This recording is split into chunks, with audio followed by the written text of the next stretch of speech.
Hello friend, आज हम math में कक्षा 9 का पार्ट 1 का प्रश्नावली 1.3 देखेंगे। उसका हम एक ही वीडियो में संपूर्ण हल करेंगे। और यदि आपको 1.2 का वीडियो देखना है तो आप एंड स्क्रीन में देख लेना या तो फिर डिस्क्रिप्शन में देख लेना। चलो अब हम शुरुआत कैसे। इसमें हमें क्वेश्चन 1 दिया है, निम्नलिखित भिन्नों को दशमलव रूप में लिखिए और बताइए कि प्रत्येक का दशमलव। इसमें पहला दिया है 36/100। तो इसको हम 100 को 36 से भाग देंगे तो 36 तो 100 से कटेगा नहीं, तो इसीलिए हम 0 पॉइंट करके तो इधर 36 के पीछे 0 लगा देंगे। तब 360 से छोटी तो क्या है 100 तिहाई 300, तो 100 तिहाई 300 किया। अब 360 में से 300 घटाएंगे तो 60 आएगा और पॉइंट हमने लगा दिया, इसके लिए हम 0 रख सकते हैं। 0 रखा। अब 100 6 600, तो आगे शेष हमारा 0 आया। तो अब इसमें हम लिखेंगे 36/100 का दशमलव प्रसार है 0.36। तो ये कौन सा है 7 दशमलव प्रसार है, ये हो गया। अब इसका हम दूसरा देखते हैं। दूसरा है 1.11। तो हम 11 को एक से भाग देंगे तो एक तो कटेगा ना, इसके लिए हम 0 पॉइंट लगेंगे, फिर एक 0 बढ़ाएंगे। अगर हम एक ही 0 और बढ़ाना होगा तो इधर हम एक और 0 लिखना पड़ेगा। तो फिर 100 हो गया, तो 11 9 99। तो 100 में से 99 जाएगा तो एक, फिर एक 0 और रखेंगे, पॉइंट लगाया था तो फिर भी नहीं कटा तो एक और 0 रखेंगे, तो इधर भी एक 0 रखेंगे। फिर हम लिखेंगे 11 9 99। तो वापस एक आ गया। ये देखो इधर एक आ रहा है, इधर एक आ रहा है, तो ये बार बार संख्या रिपीट होगी। तो ये क्या हो जाएगा हमारा अशांत आवृत्ति। तो 1/11 का दशमलव प्रसार क्या होगा 0.09। तो उसके ऊपर हम बार लगा देंगे ताकि ये बार बार संख्या रिपीट, और जो संख्या बार बार रिपीट होती है वह कहलाती अशांत आवृत्ति। अब तीसरा हमें दिया है 4 सही 1/8। इसका पहले तो हम P/Q के रूप में लिखेंगे। क्या होगा 8 चौक 32, इन दोनों का गुणा होता है। देखो इन दोनों का गुणा होता है और इसका प्लस हो जाता है, तो 8 चौक 32 और 1 33, तो 33/8। अब इसको हम 8 को 33 से भाग देंगे। 8 चौक 32, 33 में तो 32 गया, एक तो कटेगा, इसके लिए हम पॉइंट लगा के 0, तो 10 हुआ। 8 एकम 8 कितना है 2, फिर 0 तो पॉइंट रख लिया, इसके लिए हम 0 रख सकते हैं। 8 दूनी 16, 16 फिर 20 में से 16 गया तो 4, पॉइंट हमने रख चुका है। तो 4 के पीछे 0, 40 हो गया। 8 5 40, तो आगे शेष हमारा क्या आया 0। तो इस 33/8 का दशमलव प्रसार क्या होगा 4.125। तो ये क्या होगा शेष 0 आ रहा है, तो ये 7 दशमलव प्रसार होगा। इसमें हमें चौथा दिया है 3/13। तो इसको हम 13 को 3 से भाग देंगे तो क्या आएगा 3 तो कटेगा, इसके लिए हम 0 पॉइंट रखेंगे, तो 0.0 रख दिया। फिर 13 दूनी 26, 13 30 में से 26 गया तो 4, फिर हम पॉइंट लग चुके तो 0। 13 तिया 39, 40 में से 39 गया 1, फिर हम 0 रखेंगे, फिर भी नहीं कटेगा, एक और 0 रखेंगे, तो इधर भी हम 0 रखेंगे। तो 13 7 91, 100 में से 91 गया 90। अब 90, अब 13 6 78, 90 में से 78 गया 12। अब 12 के पीछे एक और 0 रख देंगे, पॉइंट लगा चुके हैं तो 120। तो 13 9 117, तो 20 में से 117 गया तो 3। अब देखो इधर भी 3 है, इधर भी 3 है, तो इससे क्या हो गया हमारी संख्या बार बार अब रिपीट होगी।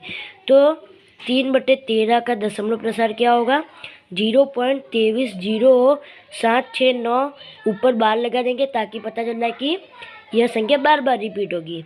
तो ये क्या हो गया हमारा, इसका शेष 0 नहीं आ रहा है, तो अशांत आवृत्ति। और इसका पांचवा है 2/11। तो 11 को 2 से भाग देंगे तो पहले 0 पॉइंट रखेंगे, तो 0, फिर 11 एकम 11, 20 में से 11 गया 9, फिर एक और 0 रखेंगे अपने, तो 11 11 8 88, तो 90 में से 88 गया 2। तो अब देखो इधर भी 2 है, इधर भी 2 है, तो ये बार बार अब रिपीट होगी। तो 0.18 के ऊपर बार लगाए, तो 2.11 का दशमलव प्रसार होगा 0.18 के ऊपर बार, ताकि इससे पता चलता है कि संख्या बार बार रिपीट हो रही है। तो ये क्या होगा अशांत आवृत्ति। लो अब हमें छठा दिया है 329/400, 400 को 329 से भाग कटेगा ना, इसके लिए हम 0 पॉइंट रखेंगे, 0 पॉइंट, फिर इधर 0 लगा देंगे। अब 0 पॉइंट लगा देंगे। अब क्या होगा, इधर 3290 हो जाएगा, तो 400 अट्ठे 3200 होता है, 4 अट्ठी 32, और पीछे 2 0 लगा देंगे, होगा 400 अट्ठे 3200। अब 3290 में से 3200 को हटाएंगे तो क्या आएगा, 90। फिर हम पॉइंट लगा चुके हैं, एक और 0 लगा देंगे, तो 400 दूनी 800, 90 में 900 में से 800 गया तो 100 बचेगा, 100 कटेगा तो एक और 0 लगाएंगे, तो 400 दूनी 800, कितना आया 2000, 200 आ गया। फिर एक और 0 रख देंगे तो 2000, तो 400 बचे 2000, आ गया वहाँ शेष 0।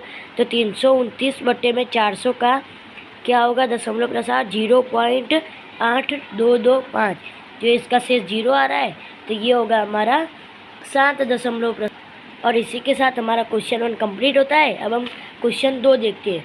क्वेश्चन 2 में हमें दिया है, आप जानते हैं कि 1/7 का दशमलव प्रसार 0.142857 बार है। वास्तव में यह लंबा भाग दिए बिना क्या आप यह बता सकते हैं कि 2/7, 3/4, 3/7, 4/7, 5/7, 6/7 के दशमलव प्रसार क्या है। हाँ दोस्तों, हम बता सकते हैं कि बिना भाग दिए तो जैसे कि इसका दशमलव प्रसार क्या होगा।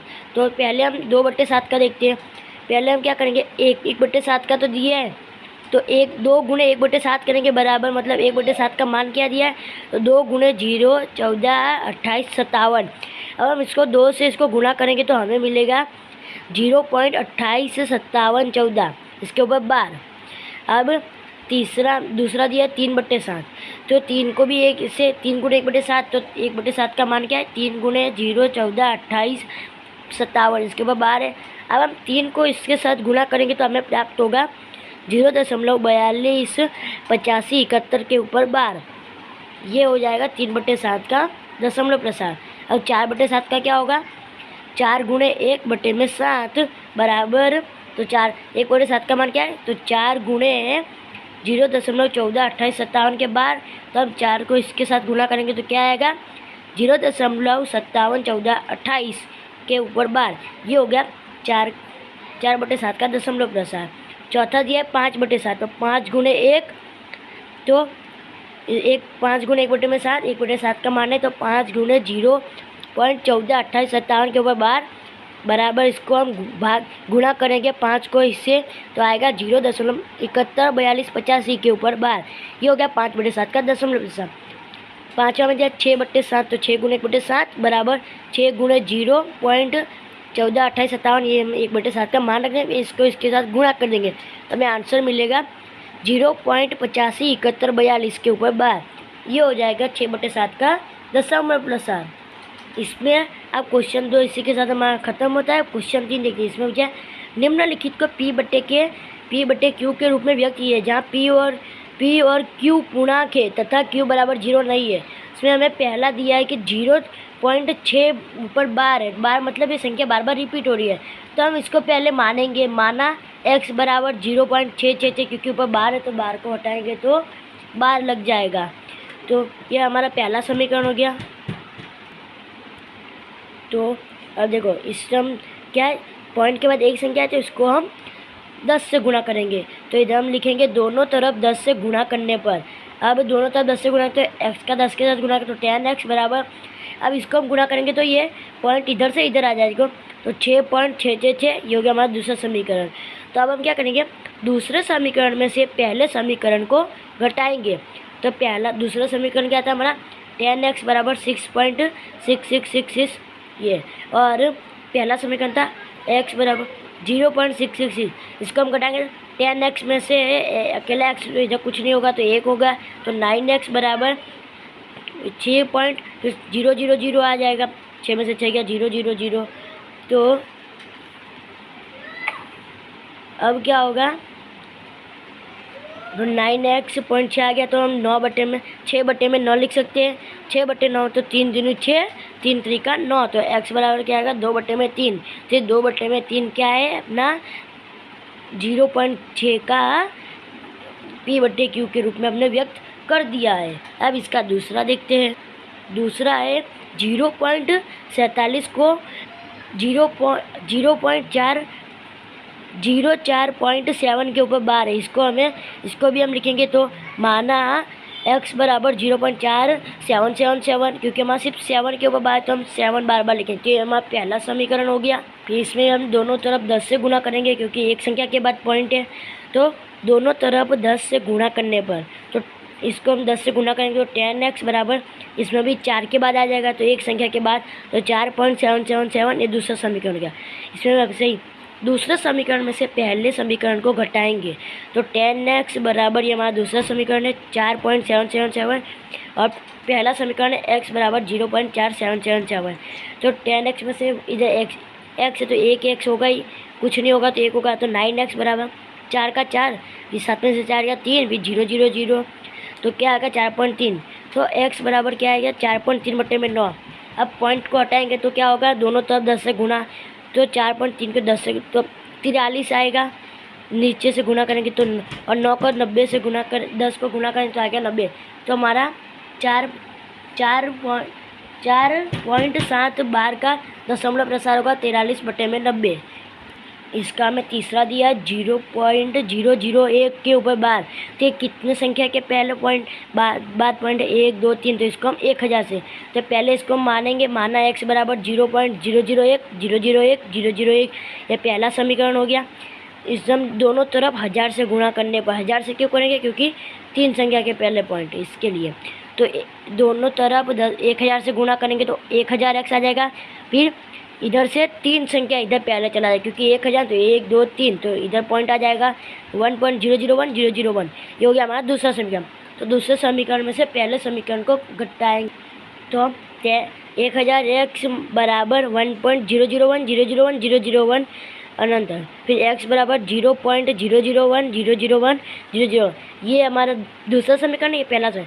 तो इधर एक कुछ नहीं है तो 1 होगा, तो 1000 में से 1 घटाएंगे तो 999x बराबर, ये 1 का 1, फिर सब में 0 0, तो क्या होगा 1/999, ये हो गया हमारा 0.001 का बार का दशमलव पी बटे क्यू के रूप में। के साथ हमारा क्वेश्चन 3 कंप्लीट होता है। क्वेश्चन 4 हमें दिया है 0.9999 को पी बटे क्यू के रूप में व्यक्त कीजिए। क्या आप अपने और उत्तर से आश्चर्यचकित अपने अध्यापक और कक्षा के सहयोगियों के साथ उत्तर की सार्थकता पर चर्चा कीजिए। तो इसमें क्या आएगा, देखो इसमें हम ऐसे करेंगे, माना x बराबर 0.9999 है पहला समीकरण का, इसमें एक संख्या के बाद पॉइंट है तो दोनों तरफ 10 से गुणा करने पर 10x बराबर 9, इधर एक पॉइंट है तो इधर आ जाएगा तो 9.999 क्या आ जाएगा दूसरा समीकरण। तो दूसरे समीकरण में से पहले समीकरण को घटाने पर, तो दूसरा समीकरण क्या था 10x बराबर 9.99, इधर लिख दिया। पहला समीकरण था x बराबर 0.999 लिख दिया। 10x में से एक इधर एक होगा, पहले ही बता चुका हूँ, तो 9x बराबर 9.000, तो हमारा x बराबर क्या आएगा 9/9 और 1, तो इसका क्या आएगा 0.999 का क्या आएगा पी बटे क्यू के रूप में 1 आएगा। इससे हम उत्तर क्या आश्चर्यचकित है ना कि सिर्फ एक उत्तर आ रहा है। इसमें अभी आप क्वेश्चन 5 दिया है 1/17 के दशमलव प्रसार में अंकों के पुनरावर्ती खंड के में अंकों की अधिकतम संख्या क्या हो सकती है। अपने उत्तर की जांच करने के लिए विभाजन क्रिया कीजिए। विभाजन क्रिया मतलब हमको 1/17 को भाग देना है, तो इसको हम भाग देंगे तो इसमें पूछा है कि अधिकतम संख्या क्या होगी, तो 17 को 1 से भाग देंगे तो ये देखो इतना लंबा है, ये बहुत लंबा है, अच्छे से समझना। तो पहला 0.0 फिर भी नहीं कटेगा, फिर भी 0, फिर 17 25 85, 100 में से 85 गया 15 0, फिर 17 8 136, 150 में 136 गया 14, फिर 0 रखा, फिर क्या आएगा 8। ये देखो यहाँ पे अभी मैं पेन के सारे से बता सकता हूँ। अभी हम यहाँ पे तो क्या आएगा 136, 140 में से 136 गया तो 4, फिर 0, तो इधर 0 रखेंगे तो इधर भी 0 नहीं आएगा, ये 2, तो इधर 0 रख सकते हैं क्योंकि हमने पॉइंट पहले लगा दिया था। तो 17 दूनी 34, 34 रखा। अब आएगा 40 में से 34 गया 6, 0 रखा। 17 तिहाई 51। ये मैं पेन इसके लिए के रख रहा हूँ ऊपर ताकि आपको पता चल सके अभी कहाँ पे। 17 देखिए 60 में से 51 गया 9, तो 9 आया। अब 0 रखेंगे। 17 पचे 85, 15 में से 85 गया, 90 में से 85 गया 50। अब क्या है 50 है, तो 17 दूनी 34, 17 दूनी 34, तो 50 में से 34 गया 16, 16, 16 के पीछे एक 0, तो अब कितना आएगा 17 नवाई 153, तो कितना आया 7, 7 आएगा। तो पीछे 0 रखेंगे। फिर क्या आएगा 17 चौक 68, 68 में क्या आएगा देखो 160 में से 70 में से 68 गया तो कितना आएगा 20 आएगा। तो 17 एकम 17, तो क्या आएगा 20, 20 में से 17 गया तो 3, 0 रखेंगे। फिर 17 एकम 17 क्या आएगा 13 आएगा। फिर 0 रखेंगे। 17 सत्ते 119, 130 में से 119 गया तो 11, फिर 0 रखेंगे। तो 17 छिंग 102, 110 में से 102 गया 80, 8 आएगा। तो फिर 0 रखेंगे। 17 छिंग 17 छिंग 102, फिर 17 चौका 68, ये 4 है 68, 80 में से 68 गया तो 12, फिर 0 रखा। तो 17 सत्ते 119, 119, तो 120 में से 119 गया तो 1। इधर हमारा पहला संख्या क्या था 1, और इधर हमारी पहली संख्या क्या आ रही 1, और लास्ट में तो अब ये इधर से हम बार बार रिपीट होगा, इसके लिए हम इसके ऊपर बार लगा देंगे। बार कैसे देखो, ये हो गया हमारा बार। तो इसका उत्तर क्या आएगा 0.058823521176417, ये इसका 1/17 का 10 विभाजन क्रिया करने पर उत्तर आएगा। अब क्वेश्चन 5 हमारा कंप्लीट होता है। क्वेश्चन 6 में दिया P/Q बराबर 0 नहीं के रूप में परिमेय संख्याओं के अनेक उदाहरण लीजिए जहाँ P और Q पूर्णांक है जिनका एक के अतिरिक्त अन्य कोई उभयनिष्ठ गुणनखंड नहीं है और जिसका शांत दशमलव प्रसार है। क्या आप यह अनुमान लगा सकते हैं कि Q को कौन सा गुणधर्म अवश्य संतुष्ट करना चाहिए? तो इसका हम पहले लिख देते हैं उदाहरण। तो उदाहरण में क्या आएगा 7/2, तो इसका दशमलव प्रसार क्या आएगा 3.5। फिर क्या है 11/5, तो इसका दशमलव प्रसार आएगा 2.2। 21/10 बराबर क्या आएगा 2, इसका दशमलव प्रसार 2.1। ये सब 7 दशमलव प्रसार है। कैसे देखो, यदि हम हर वाली संख्या में दो संख्या लेंगे या 5 लेंगे या इन दोनों का गुणा लेंगे, तो अगर ये संख्या हर में हुई तो हमारा दशमलव प्रसार क्या होगा शांत आएगा। कैसे देखो, इधर देखो 2 लिया 5 लिया, इन दोनों का गुणा भी ले सकते हैं, 2 भी ले सकते हैं, 5 भी ले सकते हैं, इन दोनों का गुणा भी। लेकिन आप क्या लिखेंगे, किसी परिमेय संख्या का दशमलव प्रसार शांत होगा जब हर में केवल 2, 5 या अथवा दोनों होंगे या दोनों का गुणा होगा तो दशमलव प्रसार शांत आएगा। ये हमें बताना था, ये हमने बता दिया। और क्वेश्चन 6 हमारा कंप्लीट होता है। क्वेश्चन 7 है। क्वेश्चन 7 हमें दिया है ऐसी 3 संख्याओं के उदाहरण लीजिए जिनका दशमलव प्रसार अनवसानी आवृत्ति हो। कितना आसान, कोई भी संख्या ले लेने की, जैसे 0 पॉइंट जो रिपीट नहीं होनी चाहिए बार बार, 20, 200, 2002 ये हो गया। फिर 0.1211 भी 2, 111 फिर 2, फिर 4 बार 1 फिर 2 ये हो गया। फिर तीसरा 0.10, 20, 30, 40, 50, 60 ये हो गया। ऐसी 3 संख्या आप अपने मन से भी बना सकते हैं। क्वेश्चन 7 कंप्लीट होता है। क्वेश्चन 8 में हमें दिया है परिमेय संख्या हो 5/7 और 9/11 के बीच की 3 अलग अलग अपरिमेय संख्या ज्ञात करो। तो इसमें 5/7 का दशमलव प्रसार क्या होगा 0.714285 के ऊपर बार रिपीट होगी। 9/11 का क्या होगा बराबर 0.81, तो इसके बीच में हम संख्या कोई भी लिख सकते हैं बार। तो 71 के बाद क्या आता है 72, तो 0.720, 7, 20 भी 7, 220, 7, 2000 ऐसे ही हो गया। फिर 2 की जगह हम 3 रख देंगे तो 730, 7300, 7300। फिर तीसरे में 7 3 है तो इधर 4, 740, 7400, 74300। ये हो गए हमारी 3 अलग अलग अपरिमेय संख्या। जो संख्या बार बार रिपीट रिपीट नहीं होती वही क्या बोलते हैं, अपरिमेय संख्या होती है। इसी के साथ हमारा क्वेश्चन 8 कंप्लीट होता है और क्वेश्चन 9 देखते हैं, ये हमारा आखिरी सवाल है। क्वेश्चन 9 में दिया है, बताइए कि निम्नलिखित संख्याओं में कौन सी संख्या है परिमेय और कौन कौन सी परिमेय। पहला दिया है √23, दूसरा है √225, तीसरा है √3796, चौथा है 7.478478, फिर पाँचवा है 1.000100100001, फिर 00001। तो इसमें पहला है परिमेय संख्या क्या होगी हमारी √225, क्योंकि ये कर सकते हैं। फिर ये संख्या देखो बार बार रिपीट नहीं हो रही, तो क्या है 3.3796 ये हो गई। ये दोनों हमारी परिमेय संख्या। अपरिमेय क्या होगी √23, फिर होगा ये 1.00011001 000100001, ये होगी हमारा अपरिमेय। और ये हमारी अपरिमेय होगी 478, ये 478, ये बार बार संख्या रिपीट हो रही, तो ये होगी अपरिमेय संख्या। इसी के साथ हमारा प्रश्नावली 1.3 कंप्लीट होता है। अब आपको वीडियो अच्छा लगा तो प्लीज़ अपने क्लासमेट के साथ शेयर करें, और समझना है तो कमेंट में करें।